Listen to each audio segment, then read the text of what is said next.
HMDA మాజీ director RERA secretary Shiva Balakrishna అవినీతి కేసులో మరో కీలక పరిణామం చోటు చేసుకుంది.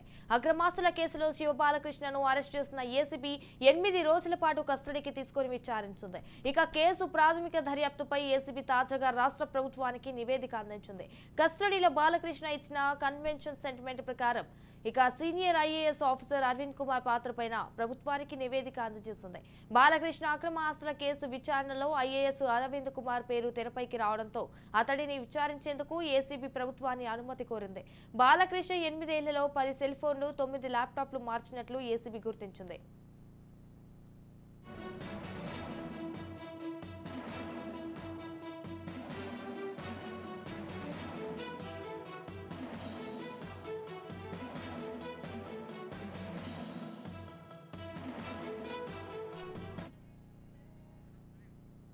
భారీ లావాదేవీలు జరిపిన ప్రతిసారి బాలకృష్ణ ఫోన్ను మార్చినట్లు ఏసీబీ ఇన్వెస్టిగేషన్ రిపోర్టులు పేర్కొంది.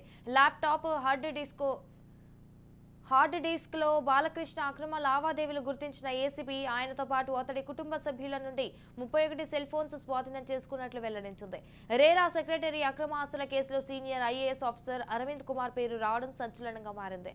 అరవింద్ కుమార్ ను విచారించేందుకు ఏసీబీ పర్మిషన్ కోరగా ప్రభుత్వం ఎలాంటి నిర్ణయం తీసుకుంటుందనేది తీవ్ర ఉత్కంఠ నెలకొంది.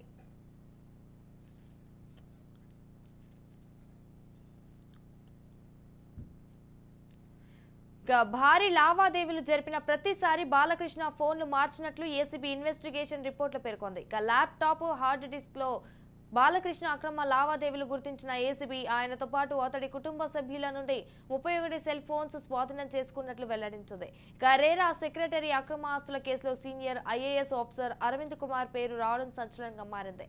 రైట్ గా దీనిపై పూర్తి సమాచారం మా crime bureau chief Inna Reddy phone in లో అందిస్తారు. ఇన్నారెడ్డి, చెప్పండి, దీనికి సంబంధించిన అప్డేట్స్ ఏంటి?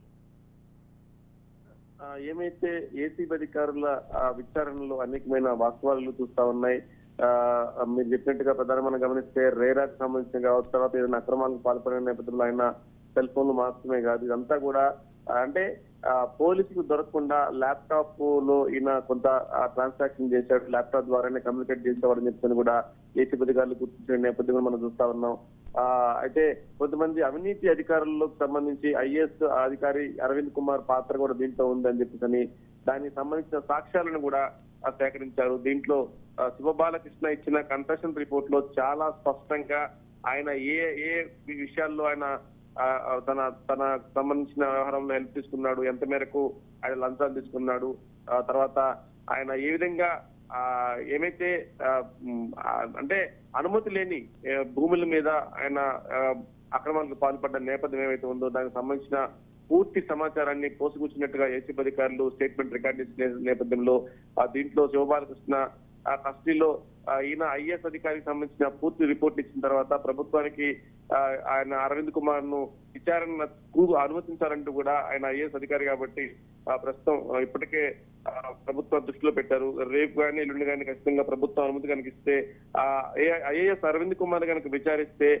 చాలా విషయాలు అంటే ఇంకా మరికొంతమంది ఐఏఎస్లే కాకుండా దీంట్లో గత ప్రభుత్వం తాలూకు బీఆర్ఎస్ నాయకులకు సంబంధించిన వ్యవహారంలో కూడా కొంతమంది ఇన్వాల్వ్ అయి ఉన్నారు.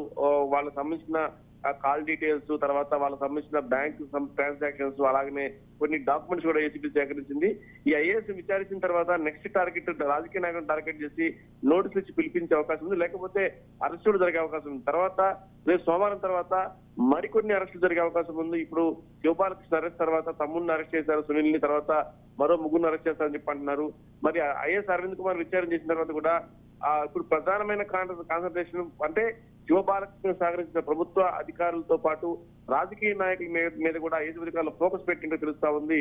Sanjana, right, thank you for the updates Inna Reddy.